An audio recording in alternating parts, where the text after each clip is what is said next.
خبر دیں گے آپ کو۔ کراچی کے علاقے کورنگی میں 2 روز قبل واٹر ٹینکر کی ٹکر سے خاتون جاں بحق اور بیٹی زخمی ہونے کے واقعے کی CCTV فوٹیج سامنے آ گئی ہے۔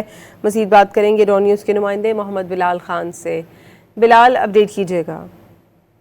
جی بالکل، دیکھیے 2 روز قبل والے حادثے کی CCTV فوٹیج سامنے آ گئی ہے۔ حادثہ صبح 8 بجے کورنگی الحسن اسٹاپ کے قریب پیش آیا تھا، جبکہ فوٹیج میں دیکھا جا سکتا ہے کہ صبح سویرے سڑک پر آمد و رفت دیکھی گئی، جبکہ آنے والی سڑک پر پہلے ایک چھوٹا واٹر ٹینکر گزرا، جبکہ تیز رفتاری سے کئی موٹر سائیکلیں اور رکشہ کار گزرتی ہوئی دیکھی گئی، جبکہ گیپ ملتے ہی خاتون اپنی بیٹی کے ساتھ تیزی سے سڑک کراس کرنے لگی۔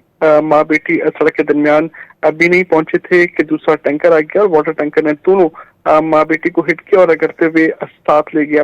حادثے میں زبیدہ خانم جاں بحق ہوئی تھی، جبکہ 12 سالہ جو بیٹی ہے کونین وہ زخمی ہوئی تھی، جبکہ مشتبہ افراد کی جانب سے پہلے جو ہے گاڑی میں توڑ پھوڑ کی، اس کے بعد گاڑی کو جو ہے وہ آگ لگا دی گئی، جبکہ پولیس کی جانب سے ڈرائیور کو بھی تحویل میں لے لیا گیا تھا۔ جی بہت شکریہ بلال خان آپ کا۔